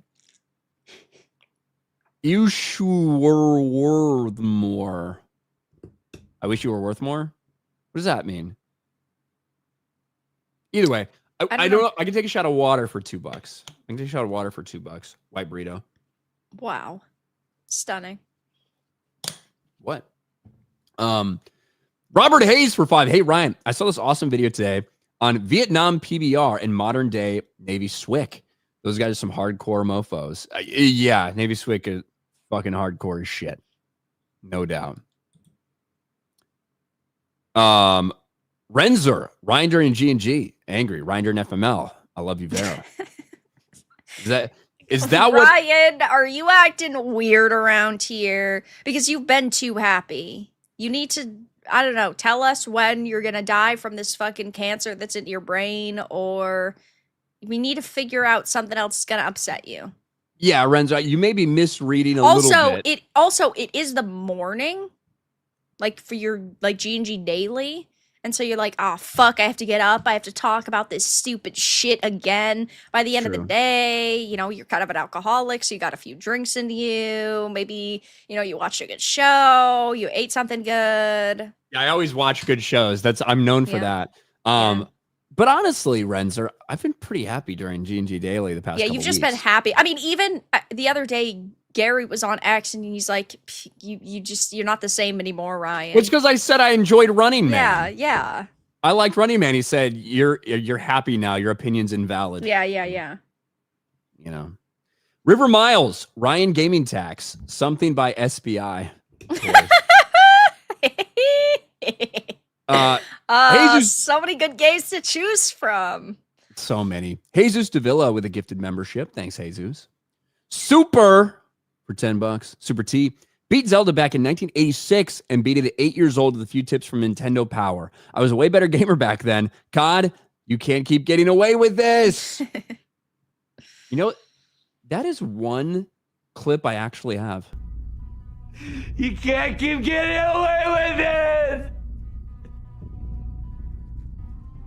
He can't keep getting away with it. He won't. One of the only fucking clips I have that's relevant to play. So it's a good one. Yeah, that's fucking crazy. I've got my 9/11 one up there still. Great. Hey, the other week you were gonna play it in the outro, and people were very mad you didn't play it in the outro. Oh, well, I'll play it this outro then. I forgot. I think we've heard that before, but they were very, very mad. I will play it. Look, sometimes I got a lot of shit rolling around in my brain, and it's easy to forget stuff. Okay, well, we all have brain farts, don't we? Yeah. Time to time, got a lot of shit going on. Okay, don't fucking blame me. Lone Wolf. On a serious note, have either of you heard of Fallout London? I keep hearing it's a good mod game. I've heard of it. I haven't tried it. For which game? Like which Fallout? You know what I mean? It's a mod for Fallout 4. I don't know when it had officially come out. It came out in July 2024. But it was yeah, people saying Fallout 4. Yeah, Fallout 4. Yeah, I just said that. It's for Fallout 4. It's massive. It's massive. I was trying to see when it came out, but it came out last year. It's free. I wanted to talk a little bit. I know you don't love a ton of movies these days. I don't love a ton of movies these days. One of the things I know Frankenstein was good. Frankenstein was really fucking good. Yeah, it was. It was quite different from the book. Can I get a woman's perspective on this? Were you attracted to the creature in this movie? I'm asking Jen, not as a meme. I'm asking Jen. I'm trying to figure this out. Not physically. I suppose, but emotionally you were. I don't know. I suppose, emotionally, I could see the interest, I suppose. But, I think personally for me, it's really weird when people become obsessed with, these creature-esque characters. I think he's a compelling character emotionally, but I wouldn't say I'm attracted to him or oh my gosh, I'm gonna fangirl. I think that's just really weird, especially when people are shipping the relationship between Elizabeth and the creature, when really she treats him more of the way that a mother would. It's like the leaf. She's like, oh, a leaf for me? Really? And she's using the voice you would use with a child. So I personally don't really see the whole romantic interest there with these two versions. Because again, these two, this movie compared to the source material is very different. I'm assuming you've never read Frankenstein, but in the books, Elizabeth is Victor's adopted sister. Oh, so they don't want to fuck. Well, they do fuck. They get married. Oh, shit. they get married, but they were I think she was technically I want to say his cousin, and then they grew up together. They adopted her when she was 11, and then they get married. So yeah, like that's kind of really fucking weird to me. A little bit. Um, I mean, you know, But the day, who knows? yeah, but like also the creature in the books kills Elizabeth. He is the one, and he kills Elizabeth to get back at Victor. So like again, this version is quite different from the material, like source material, but it's still a very good movie in of itself.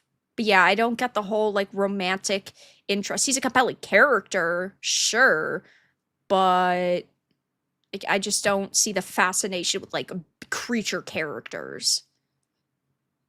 Okay. Spoilers! Sorry, guys! Spoilers for a 200-year-old fucking book!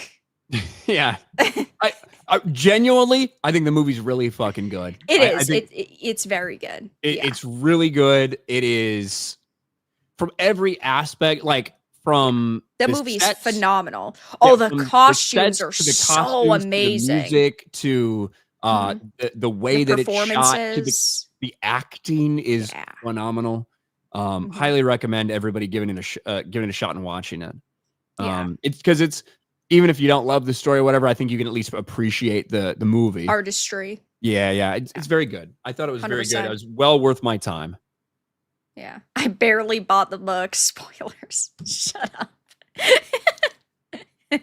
So yeah, somebody just bought it and they're like, I'm Yeah, finally gonna get into yeah, it. And it got finally. spoiled. Fuck How my did this life. happen? Guys, Well- it's been a couple years, you know? Maybe it's time to read it. Well, I know another movie that you're really looking forward to, Wicked for Good. I know you're a big fan of the first one and that you've been anxiously anticipating the second one. And I honestly think this movie is going to do very well at the box office, just like I thought the first one would do very well at the box office. Not because it's necessarily made for me or the usual fan base that would watch like the audience that watches my videos or likes the things I like. But there are a lot of people out there who do like this shit, who were looking forward to this shit and are massive Wicked fans. And you saw that in the first one. I think the second one's going to do well also. But one thing remains certain. When Wicked is in the news, Cynthia Erivo will also be in the news for something fucking weird. Yeah. And this time, over the past couple days, she was named Man of the Year. She's not even like, is she like non-binary, transing, anything like that? I didn't even think so. She identifies as queer and bisexual, I think. Yeah, but I thought he, she, I wumbo, you wumbo. I thought they still went by she because they're a female. I think so as well. Identifies as queer and bisexual. And like This the is reason she was stupid. added to this list for Man of the Year was her views on gender politics. Erivo identifies as queer and bisexual, and British GQ's labeling the modern world an era of hate that reveal why she was added to the Men of the Year list, which is never explicitly mentioned. So this is Wow. it. This is the cover. Presenting British GQ's second Men of the Year cover star, Cynthia Erivo. So it's Cynthia Erivo, this black dude, Skepta, I don't even know who this fucking is, and Pierce Brosnan is the other one. Well, I mean, Pierce Brosnan shares Brosnan is like- wildly different than these two. like the disrespect. The man is James Bond. The man is a fucking legend. Awesome that he gets to be GQ Man of the Year and shares it with Cynthia Erivo. And Yeah. something just came out today, which I thought was really fucking funny. A big article comes out saying Cynthia Erivo and Ariana Grande are skipping interviews at Wicked for Good New York premiere. And it was like, okay, like both of these people had those fucking awful interviews that went viral for how cringe they Yep. were. It did not turn off the core audience, which is the most important part. It may have turned Oh, off yeah, you, it may have turned off absolutely. me. Didn't turn off the core audience who's into all Yeah, this yeah. shit. And so people are like, oh my gosh, what is going on? What the fuck? Is there some drama? Like, why wouldn't they want to do this? It's the dumbest thing you could imagine. Cynthia Erivo has lost her voice and will not be doing interviews at Wicked for Good premiere in New York tonight, Variety reports. Ariana Grande will also be skipping interviews in solidarity. Yeah, that's stupid. In solidarity, as if she Yeah. has fucking cancer or AIDS or has been arrested or something. She Right. lost her fucking voice. That's fucking stupid.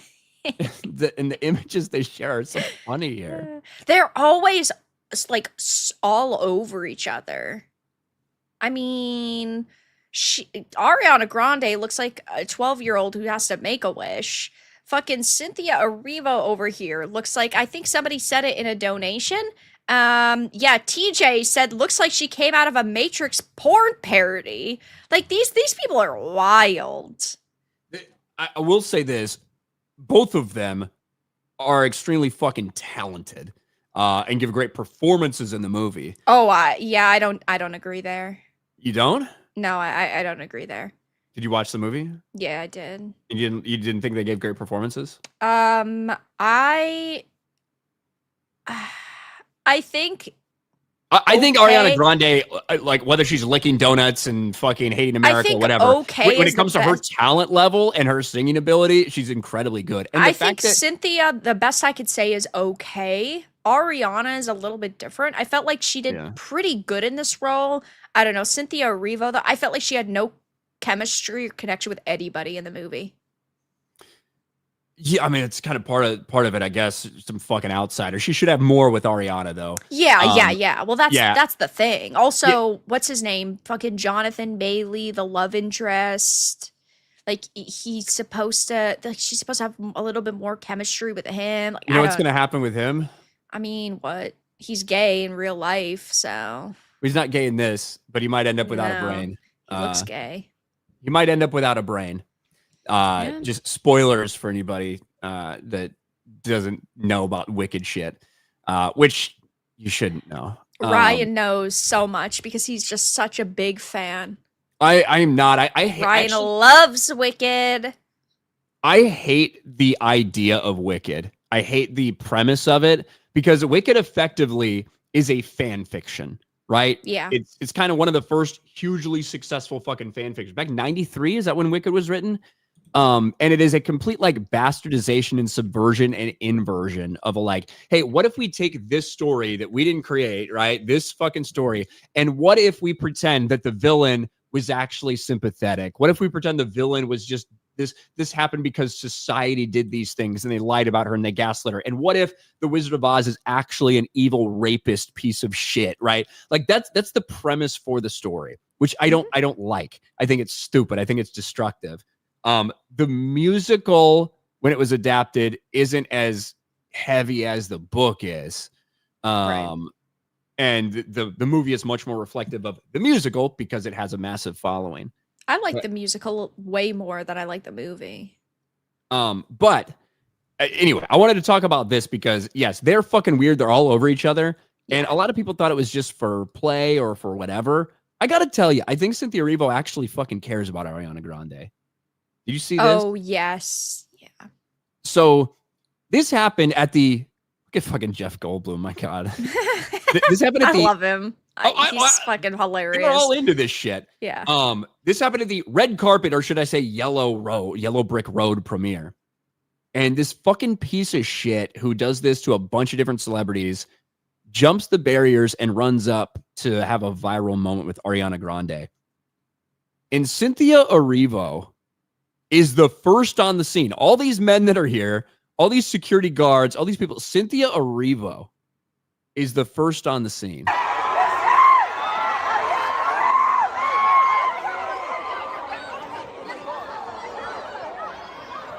So do you know the history of this guy?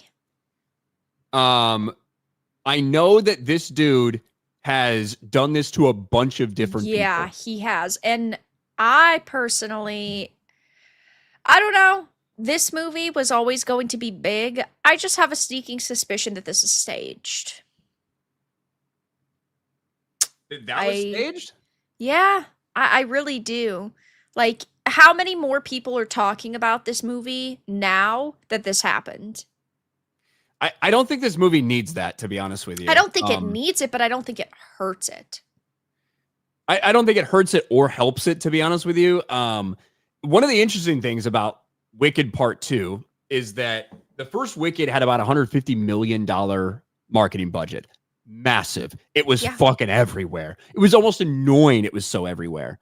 For this one, they scaled it way back to about 80 or 90 million because their strategy all the time was we're going to make the first one, blast it out there, make it fucking annoying. It's out there so much. And hopefully win over the audience and get them excited to see the second part, which was already made, which is already on the way. You didn't have to wait for it just the very next year. And that good word of mouth is going to help us. So they did about 80 or 90 million dollars of marketing on it, significantly scaled back, not as many PR interviews, not as many things like that. And well before this, it was tracking to do significantly more than the first one opening weekend. So look, I think that this guy just did this. He did get charged with a misdemeanor. He did get charged by the fucking police. This happened so many times to him before, though. It has, but because this dude is this dude, it's hard for me to think that it was staged, and then he would be willing to get charged, with the right. Either way, though, I mean, it's either bad that it happened or not a good stunt. Like that guy staged it because he's trying to get attention, yeah. But either way, it's not good that her security guards didn't respond fast enough, or even if let's say it is staged by this Hollywood production company, right? And this was all planned and Ariana and Cynthia knew it, that still would look fucking bad for them. So either way, I mean, it's probably a bad situation, though. I don't know. I feel like it's really fucking weird that this guy thinks that this is like a good career path. I guess but there are people that will do anything for attention online. Johnson Wen, 26-year-old Australian whose online persona revolves around rushing stages, interrupting live events, and recording the aftermath for social engagement. Here's another angle of it.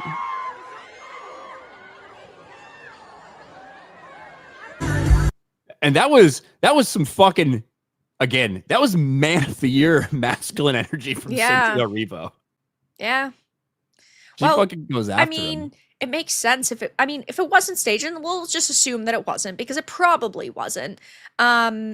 She literally could have been killed, right? It only takes 2 seconds for a fucking Looney Tune to hurt somebody. Yeah, I mean, like anyone could snap Ariana Grande's neck. She's like a twig. Right. There's this dude fucking walking out in the middle of a cricket match. This is him with The Weeknd hopping up on stage. Weeknd handled it. It's different for a man than it is for a woman, honestly. Oh, absolutely. Like way different. He's done it to Katy Perry. We're talking about Ariana Grande being like, I don't know, 4'9", maybe 5 foot maximum. She's taken way too much Ozempic.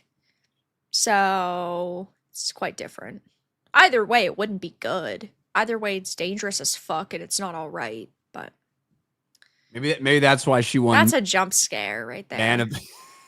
God damn. She's disgusting, bro.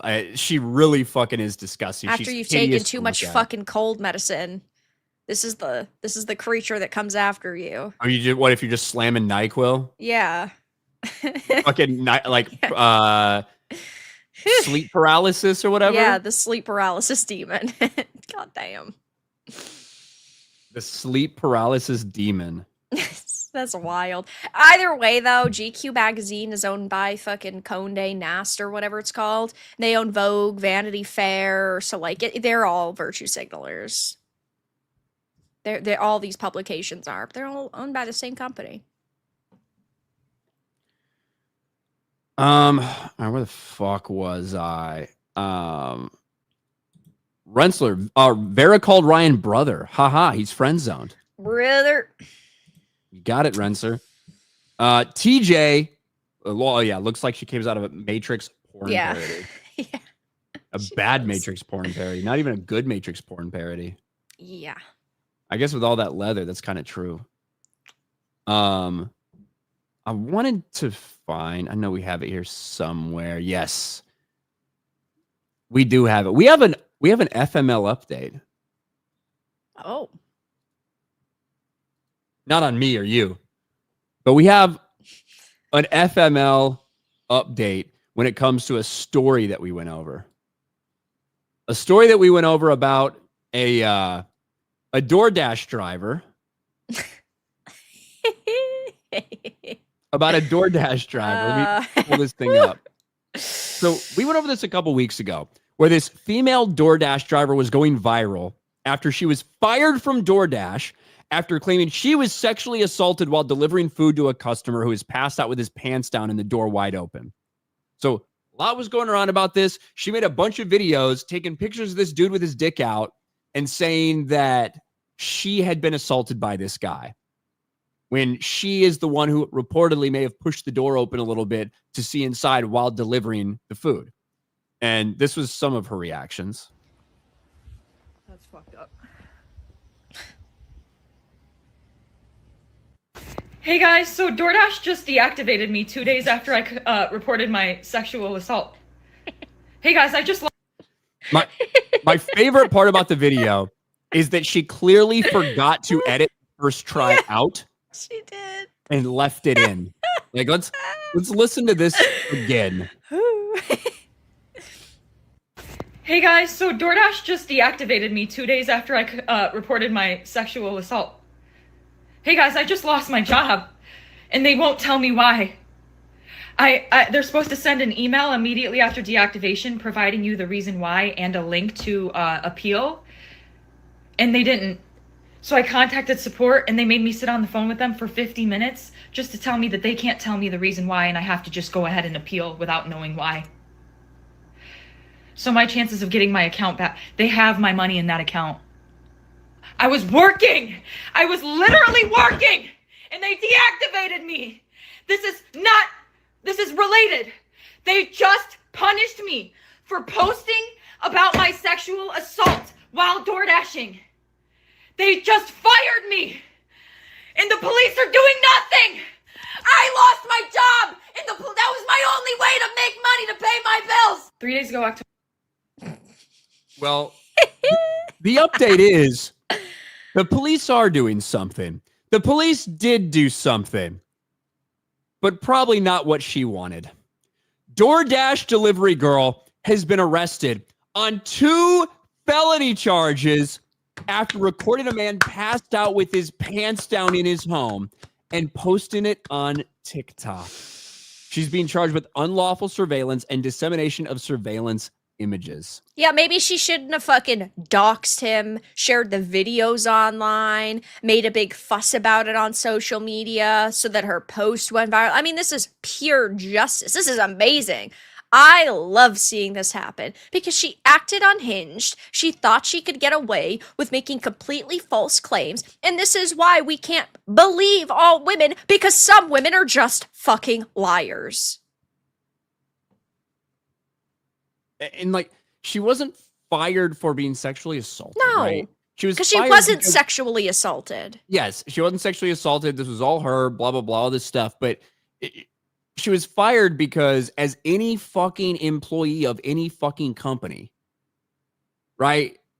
You can't have anyone thinking that DoorDash drivers will show up to your home and do this. It's unacceptable. That's why DoorDash fired you. All that fucking legal shit you can work out later. But regardless of that, if this happened to you while you were door dashing, you fucking report it, report it to police, whatever. You can't take images of somebody's dick and you can't show people where they live. You can't put this person on blast when you are getting their information. You're getting this person's name, you're getting their fucking address, and you have now showed that to the fucking world. DoorDash is not okay with that. That's why you got fired, you dumb bitch. And a lot of people were pressuring DoorDash over this initially when this story first came out. And luckily they didn't cave or anything. People were really upset. People were calling out DoorDash. People were believing her until we actually found out the real story and not like the fictionalized version that she was telling, that where she retracted information and withheld information intentionally to make herself look better. After we got all of that info, it completely changed people's public perception.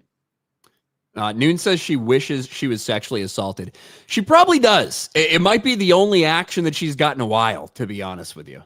So it's based on her attitude and actions and the way she looks. But you know, sometimes you got to wait a little while, but justice can be served. I'm glad. And now this also means that the guy can sue her So she's about to get hit with a double whammy. Oh shit. Yeah.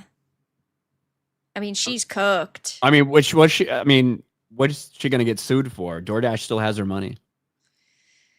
I mean, he could sue her for can't pay the filming in his house, for filming him. Yeah, what I mean is, what kind of money is he getting? Is what I'm saying. I don't know. It's still I a didn't. fuck up So I her didn't mean like life. what action would he sue Yeah, for? yeah, What I mean- resources would he sue for? Is what I meant. Yeah. For the shits and giggles. Sometimes it's not about what you can get out of a situation. Sometimes it's just about making a point. It's true. I'd do it. Hell yeah. Take her for all she's worth. Hell yeah. Hell yeah, brother. Yeah, brother. Hell yeah. I fucking hate that. River Miles for $10. Matan, Rabbi Bill Clinton kid, did it better at the Game Awards. That was Crazy time to be alive. so funny. How long he was up. Now he hangs out on Aiden Ross's stream all the time. Now, I'll be honest, he's really annoying now. he is annoying. It felt like he was a plant. Like, Oh, absolutely, Like, yeah. I don't Someone's know- probably like, "I'll give you $100,000 if you do this, kid."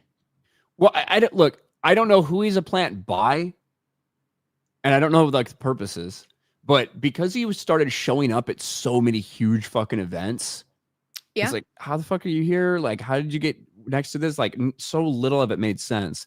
But I also don't know what the purpose of the plant was. You know what I mean? Yeah, yeah. I don't- I mean, he hangs out around all of these like Zoomer to early millennial fucking millionaire internet brain rotted guys. So like, if I'm Aiden Ross and I have millions and millions of dollars, yeah, I want to see some kid do something stupid at an event. Here, kid, I'll give you money. Why not? Yeah, you might get a career out of it. People might be paying attention to you. He has like a podcast now. He hangs out with all these different streamers. I don't know. Ender for $5 bought my dream car 2 months ago. A white 26 Tesla Model Y AWD. Last Monday got rear-ended, hit and run. Insurance already a nightmare. Fucking fuck my life. Oof, Ender, that this first hurts. started off so well. Wow. Well, congratulations on the car. My condolences on the car. Yeah, congratulations. sucks. I'm sorry. yeah, that That's sucks. fucking rough. That is fucking know, rough. man. Well, speaking of the Game Awards, I guess, because that got randomly brought up. We do have some finalists for Game Awards 2025. And honestly,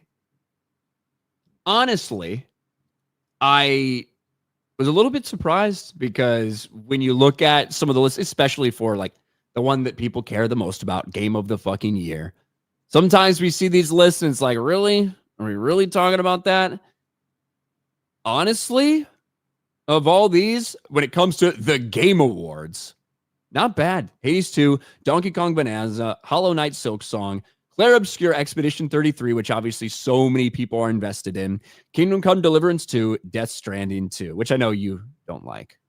I think that this list is pretty solid, but I still have a sneaking suspicion that Claire Obscure Expedition 33 is not going to win. So, for the people that don't know, when it comes to the Game Awards and when it comes to the voting, 90% of the votes that count, it's 90% for journalists and industry insiders. Gamers' votes only count for 10%. So, that is the first major red flag. Second major red flag is that, sure, Claire Obscure Expedition 33, all of these games are rated very highly by users. And when it comes to the critics, Claire Obscure is not the highest critic-rated game. It got a 93 critic score. Hades 2 got a 96. And Hades 2, of course, has some LGBTQ plus imagery and content. And I think that considering when you it's, pair you know, it being a good game, like having good gameplay, good visuals, like it's a solid game all around, plus it pushes the narratives that they want, I think Hades 2 is going to win.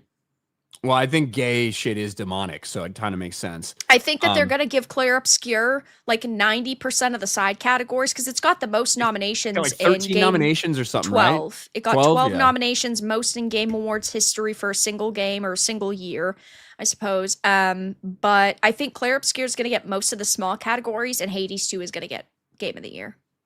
That's Yeah. my official prediction. We'll see in a month. It streams on December 11th. I'll be streaming it myself, but that's my official FML prediction. Do you think that Donkey Kong Bonanza belongs on this list? No, I thought Donkey Kong Bonanza was a 6 out of 10. Yeah, I thought it was fun. It was cute, but it putting Donkey Kong Bonanza against Claire Obscure Expedition 33 is fucking wild. Yeah, that's the one that stood out on the Woo. list. It's like Yeah. one of For these things is not me- like the other. For me, so last year they faced a massive amount of controversy because they made it so expansions and DLC can be in the running for all these categories. I think Lies of P Overture, which was the DLC that came out, should have been on some of these lists. Lies of P base game and with the DLC is one of the best games that I've ever played. I love Lies of P. It's phenomenal. I think I gave it like a 9.3 or a 9.4. Absolutely fantastic. I think if these are the rules, right? This should have been included. Now, none of us should take the Game Awards seriously. Even if this list looks pretty solid, none of us should care because look at all the other years that it's been trash. This is a major issue. Just because they have one good year doesn't mean all the other years are going to be solid, doesn't mean that they're changing. Though, I think another interesting point is that over the past 2 years, we've lost 25% of video game journalists. So the pool has drastically shrunk. Now, maybe they're trying to hold on to their jobs. They're trying to change the public perception. Maybe it's just a smaller pool, means less people voting, less options. And I don't know, maybe they can turn things around. Though most of the games on this list are very solid. They're very good. But at the same time, I still don't think it's going to be Expedition 33. It should be 100%. And I love Silksong. I would be happy with Silksong winning over Expedition 33 if E33 wins these other categories. I just have a sneaky suspicion most of the cat noms are going at E33. Silksong will win a few. Hades 2 Game of the Year. Yeah, I thought it was interesting that in terms of what players think versus what actually gets nominated at the Game Awards, I felt like for the first time in a while, you didn't have too many standouts that were like, that is bullshit. And I think Donkey Kong doesn't necessarily belong, but in terms of a big outlier where like the fucking media is fawning over it and players don't agree. That there's so many big games that released this year that got either completely snubbed or they only got like one nomination. Like Assassin's Creed Shadows, it only got the fucking blue ribbon. You tried it. What is it? Accessibility. Accessibility is the one that is always like the bullshit one. It's like no one obviously cares about it. It's just for fucking blind people and people with no arms and shit. Like nobody cares about. That's all Shadows got. Borderlands 4 didn't get anything. Pokemon didn't get anything. None of the, or I guess I almost just lied on air. Obsidian's 2 games, Avowed and Outer Worlds 2. Avowed only got RPG. That's it. But we're talking about major game after, well, again, what was supposed to be major game after major game in games that the media, did kind of shill for. Sure, there were a few games in there that I would have loved to see, like Ninja Gaiden Ragebound, one of the better games I've played this year. I highly recommend it. First Berserker Kazan getting nothing truly breaks my heart. That game was also really, really good. But yeah, I mean, a lot of the games that are here are good games. And I think, we all expected things like Yote to get a couple of nominations. That's not particularly shocking. Would have got 8, right? Yeah, I 7 or 8, but not Game of the Year though. Nope, not Game of the Year. And really, all people care about primarily is Game of the Year. Which when it comes to best direction or best art direction or best story, like all that shit is, we'll see how it all works out. Yeah, it's always nice for your favorite game to get nominated, for your favorite game to get the recognition it deserves, but none of us should take them seriously just because they have one good year out of 20 bad ones. Yeah. Midnight Light, our Capos. Lions coming for that NFC North. Please, God. We're ahead right now. Midnight Light, just saying. We're ahead right now. Aaron Goldstein, a member for a month. What? No Ghosts of Yote? It's like a sequel with a new character no one cares about. Doesn't work. Did you see, like, a couple of days ago, there was a poll for for the Ghost games and, like, people's favorite character between Jin and Atsu? No. Jin got 80% of the votes. Only 20% of the people said, yeah, I like Atsu more than Jin. Wild. Deeds Minnesota with a gifted membership. Thank you very much, Deeds, over on Rumble. But with that being said, I think we're all fucking. What a tight show we ran tonight, Vera. Stunning and brave. Stunning and brave. Yeah. And for you guys that don't know, we alternate this show. This week it's on my channel. Next week it'll be on Vera Dark's channel. And the link for that is in the description, by the way, so you guys can go click on that and sub and notifications and all of that shit, because we'll be doing this bullshit over there next week.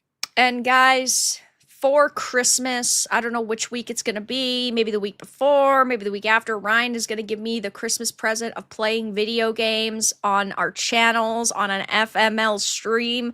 So we'll let him pick the date, whether it's going to be the week before Christmas, the week after Christmas. 'Tis the season, maybe the New Year's stream. Starting off the New Year strong with not being a fucking lazy tucking douchebag. Maybe playing some real video games. I don't know what we're going to play, but that is going to happen. Let's settle for the week after. Week Sounds before, I'm good. gonna be so busy the week before Christmas in the best way possible. Brother, you're gonna be live on this stream anyway. There's no excuse. It's not like I'm asking you to sit over 5 hours here. It's literally in the time frame you already do. I know. The show. Well, let's He's got to do get. it. I get it. You have to get your practice in. You haven't played games in a long time. You got to warm up. You got to gotta get get comfortable with good, the bro. game, right? So no, I get that. Yeah, I get that. So I think that will be. Yeah, that'll be in a couple weeks, guys. Taker Voldacell. It's funny. Fucking all the way back to Voldemort, huh? Yeah. A Voldacell. Yeah, Voldemort don't fuck. So stop saying he does. But yes, please go there and sub to Vera's channel. We'll be doing this next week there, and then the following week back here. Maybe at a different time. Maybe. A one-time different time thing. Yeah, maybe. That I have to remind Vera about People again. already complain that it's late. Might be later. Get ready for 2 weeks from now. It's going to be a little bit later. Yeah. Shit going on. Real shit going on. But thanks, Vera. Appreciate you hanging out.